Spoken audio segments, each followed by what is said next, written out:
32,000 objects. I mean, that's a museum unto itself, and I can attest to the value of that website because I've used it extensively in my own provenance research and being able to identify multiples and things in our own collection. Our next speaker is Mienke Thomas from the Museum Boijmans Van Beuningen in Rotterdam. She's been a curator for 27 years and is currently senior curator at the museum. She did her doctorate on the history of ornament, which is, of course, very important in modern design, something which has been sort of effaced in our conversations today, but to me is always very central to certainly the debates at the time. And it was very, very present at the Bauhaus as well. She's written extensively on Dutch design and on the history of design, and most recently co-organized a major exhibition at the museum, organized a major museum at the museum in Rotterdam, a major exhibition at the museum in Rotterdam about the Netherlands as an intersection of modern design and the influence of the Bauhaus on Dutch design and of Dutch design on the Bauhaus. So Mienke Thomas.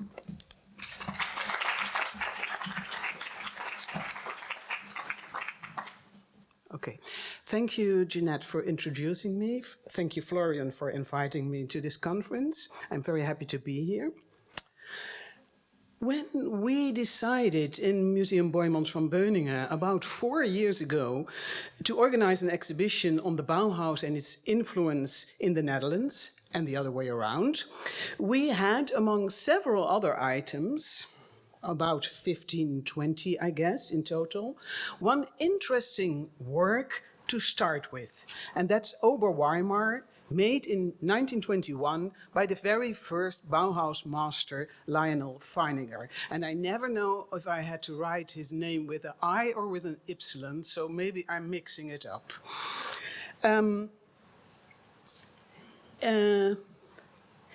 Of course, during the preparations of the exhibition, we had the possibility to acquire some new works, and among this, one of the most important one was the Lattenstuhl by Breuer that we could acquire last year. The Ober-Weimar painting was part of the collection of Mrs. Marie Tak van Poortvliet, an important Dutch collector, and she donated the painting to us first as a long-term loan in 1932, together with Wassily Kandinsky's Lyrisches and Franz Marc, The Sheep, and in 1936 it was, as a legacy, came permanent in our collection. Ober-Weimar, a more characteristic work to be presented in direct relations to the famous Feininger Cathedral, is hardly imaginable. Even more interesting it was that during the preparations of our exhibition, it became clear that Feininger and our painting were much more crucial in the Bauhaus Netherlands network than we thought before. For those who didn't have the opportunity to visit our show, I will very shortly explain its concept. In the middle, and it's the best way to do is to show you the plan of the exhibition. Because it was set up in our largest 1,300 square meter big museum hall. In the middle of the hall, the dark gray part, we presented the Bauhaus itself, divided in 3 stages, chronologically. Around it, we situated 23 nodes, or knotenpunkten, or the actual places, the institutions, the schools, the exhibitions, the magazines, where the Dutch and the Bauhausler met, and where they talked to each other, and where they saw each other's works, and where the influencing actually took place. Of course, this is in perspective. And here you see 3 examples of those knotenpunkten where we showed work by the Bauhausler and the Dutch, and you could see the influencing really happening. Of course, the Ober-Weimar was presented in the first Bauhaus section. And I came to realize that there were at least 4 other artists, designers, architects in our exhibition that could be closely related to Feininger. And in this lecture, I will address them all. The first is I have to mention, is you see the Ober-Weimar together with a painting by Mucha in the exhibition. Well, and the first I have to mention is the inescapable Theo van Doesburg. You all know, I suppose, how van Doesburg, founder of the style, penetrated uninvited the Bauhaus in the year 2022, criticizing everything and everyone he saw and met there. This is summarized, of course, in the famous postcard of 21 to his friend Anthony Koch, where he suggested to throw a bomb on the Bauhaus in Weimar. In our exhibition, we showed how his influence nevertheless was rather substantial. Regarding Feininger, van Doesburg was relatively mild. In the second volume of the style, already it's very early, in 1919, a painting by Feininger was added as an appendix and reviewed by van Doesburg positive. And it is interesting to observe that on the other side of this appendix, the Rietveld's slatted chair was printed. And it is known from history that these appendixes were handed over by the Bauhaus students. So when they saw the painting by their beloved master Feininger, on the other side he could see the chair by Rietveld.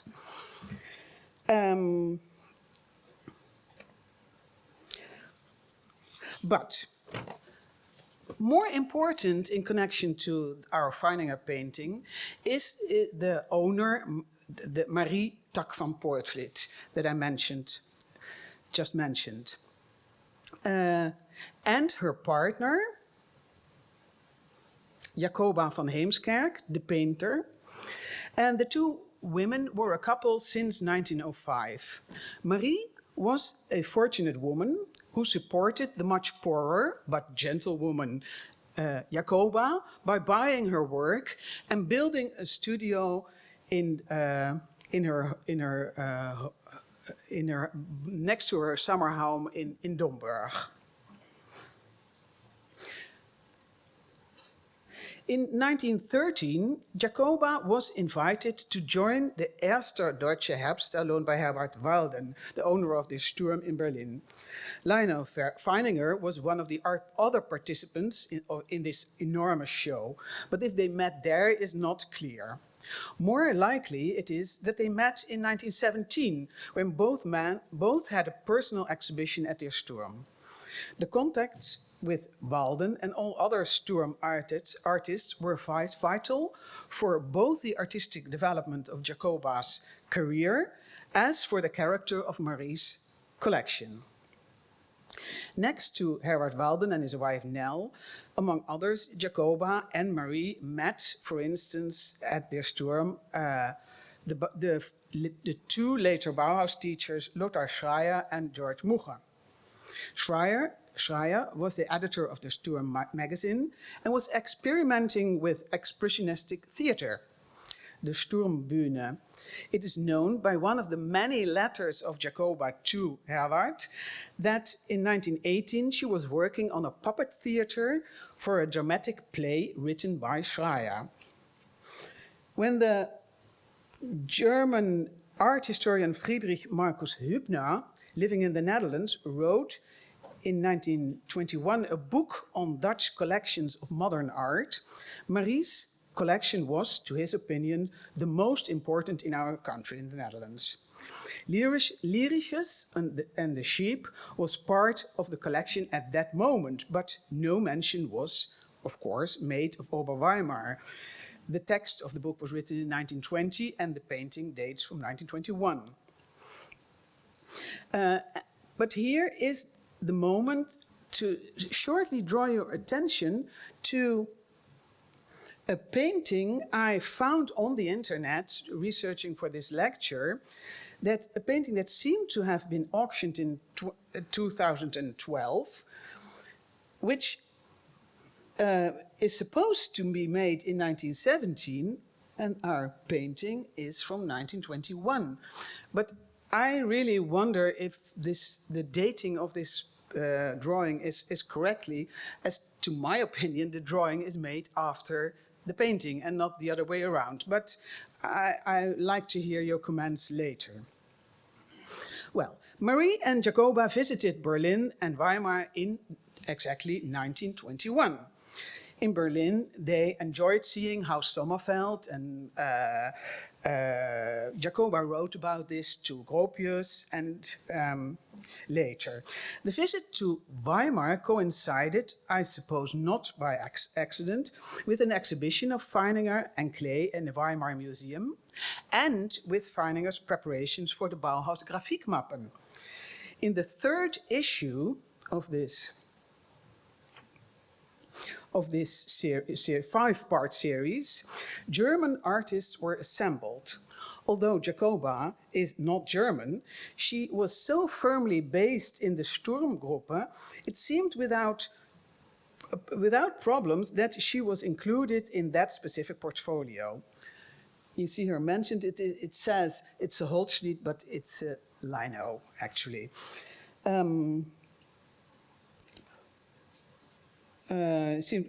What was interesting for us regarding our Bauhaus Netherlands show, that surprisingly we discovered the three parts of this portfolio in the collections of the Rijksmuseum. I never had expected them to be there, but someone told me, and they seem to even have been acquired there in 1924. That's of course extremely early, but I was very happy to be able to lend them from then. And what was more, they had the beautiful portfolios also in very good condition, and we could show them also. I like to think myself that Marie and Jacoba bought Ober-Weimar immediately in Weimar in 1921, but I'm not sure about that. We know the work was in the Tak van Poortvliet collection in 1932, when it was given to us as a long-term loan, and no other former owner is known. So, well. But it could have been acquired somewhere else.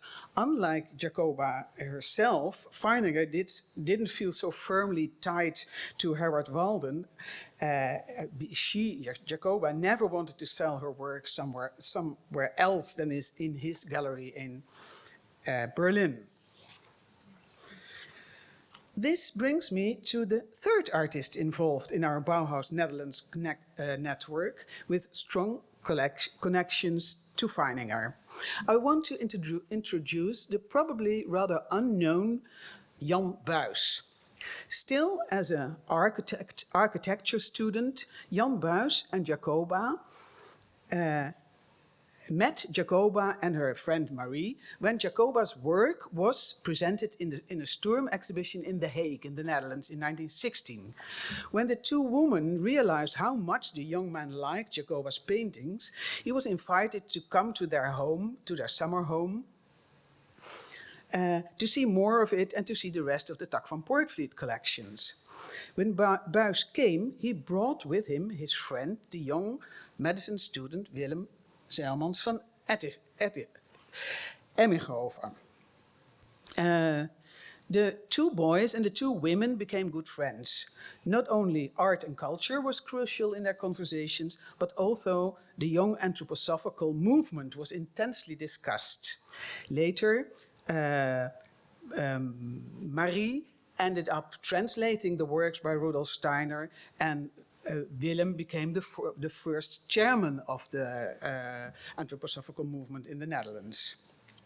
Well, that was a bit later.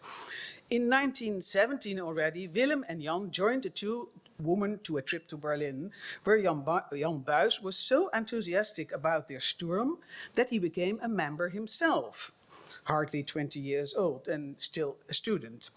In this year, he made an extremely interesting drawing that was shown for the first time in our exhibition with the title Nacht als ik bouw, Night when I'm Building. The interesting perspective drawing method used for this drawing, for this work, seems to look forward to the axonometric drawing method introduced by Theo van Doesburg and Cornelis van Eesteren later and taken over at the Bauhaus. The work will be returning 2 more times during my lecture. Jan Buys became an architect and a collector himself and owned several Feininger drawings and prints. Oh, this is the axonometric drawing methods by Van Doesburg and Van Eesteren. And this is one of the prints owned by Jan Buys. It was lent shortly to the Gemeentemuseum in The Hague, but later ended up in the Ashmolean Museum in Oxford. Unlike his friend Willem, Jan Buys was not an official member of the anthroposophical movement. He actually was much more a socialist and a modernist, interested in functionalistic architecture. This led to the strange situation that almost in the same years, he designed for his friend Seilmans van Emmenhoven an anthroposophical hospital, and for the socialistic movement in the Netherlands, a building called the Volharding, the Persistence, in a very severe modernistic style. Same years, can you imagine? Both buildings can be seen today in The Hague in almost the original state. The Rudolf Steiner Clinic is situated on top of a dune in Scheveningen near The Hague. It is Steineresque architecture pur sang. Inside the clinic, Willem, Marie, and Jan wanted to pay tribute to their friend Jacoba, who passed away in 1923. And they placed inside 2 mosaics by Jacoba, realized by Poul and Wagner, Gottfried Heinersdorf in Berlin. But an interesting third artwork was added and installed in the chapel of the clinic. Here you see the point where the chapel was situated and the inside, and here you see the very peculiar enigmatic window design by Lothar Schreier, and also realized by Poul and Wagner, Gottfried Heinersdorf. And we were happy to be able to reinstall the window from the clinic during the exhibition and to be able to show it in Rotterdam. It is called the Tulip Madonna. And it is tempting to relate this window to a painting with the same peculiar name by the Dutch artist Johan Tornprikker, but working and having his whole career in Germany, which is also called the Tulip Madonna. And this painting was in the collection of Helene Kruller-Müller since 1918, and this collection was then still in The Hague. So Lothar Schreier could have probably seen it, but that's all speculation. Next to the Volharding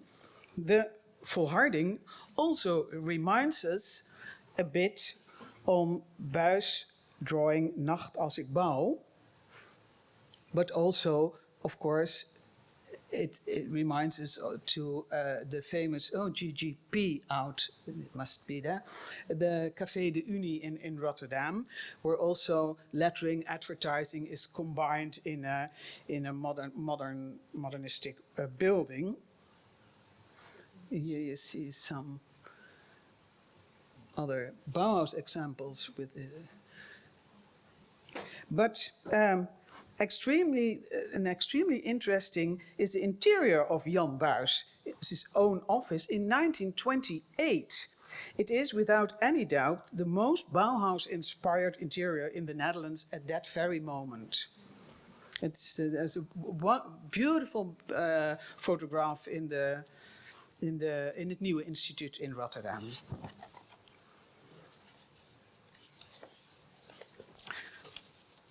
The ties between Jan Buijs, and the Bauhaus were even stronger.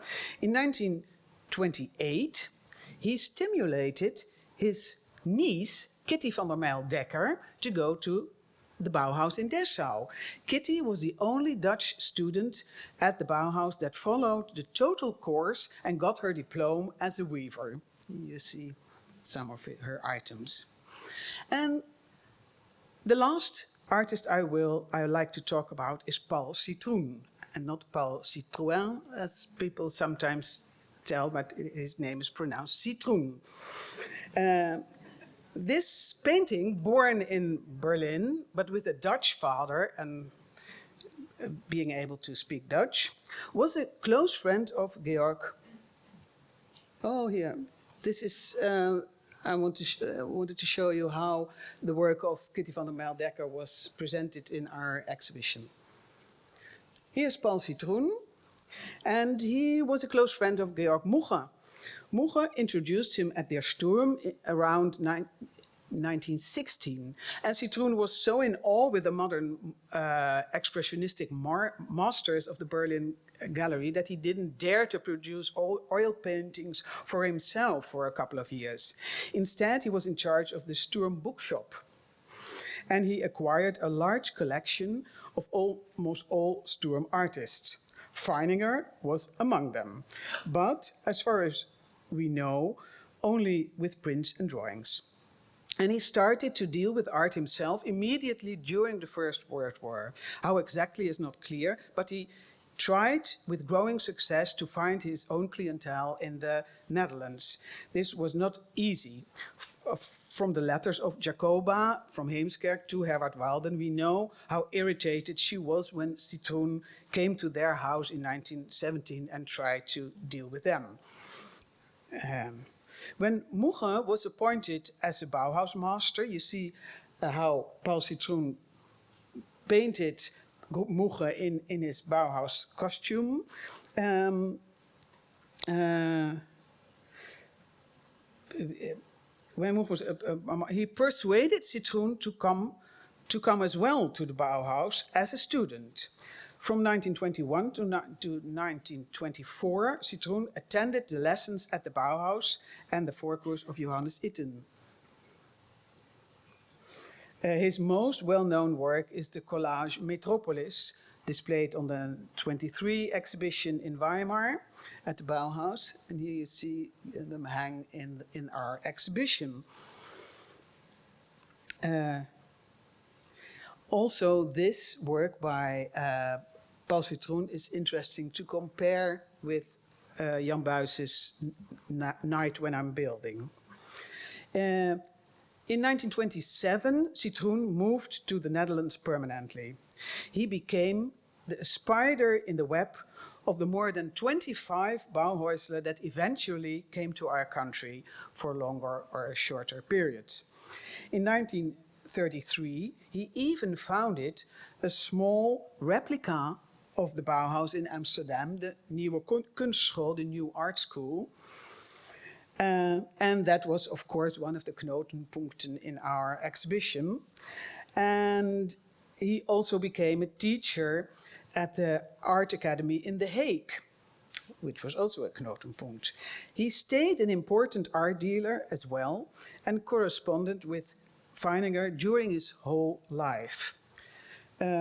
A very small letter that I was happy to find in the last week before the Bauhaus archive in Berlin closed, unfortunately, so early, so we couldn't do any more research. I found this small letter written by, and it brings together all the it's exemplary for the network, I think. A small letter by Frans Wildenhain to Henry Friedlander, his brother-in-law, the brother of Marguerite Friedlander, asking him to bring a woodcut by Feininger to Paul Citroen. So they all four come together in such a small letter. Well, Feininger was, and this is something that's a little bit apart, but Feininger was almost the only German artist that was honored with a number of the famous magazine Wendingen in 1929. It was written by Edwin Redsloop, and I couldn't find out what exactly was the background of why he was invited at that time exactly, but it is, well, it's very interesting that there's no other, it's almost in the whole magazine from beginning to start, this is the only time when Bauhaus is actually mentioned, which is very strange, of course. And it was printed with a lot of images. To end, maybe I have to tell why Marie Tak van Poortvliet wanted to donate Ober-Weimar to the Rotterdam Museum. That was because the wife of Willem Zijlmans van Emminghove, the director of the Anthroposophical Clinic, was the daughter of the mayor of Rotterdam. And that made the connection, and that's why our museum owns Ober-Weimar and Lyrisches and the Sheep, all three very beautiful and famous paintings. Thank you very much.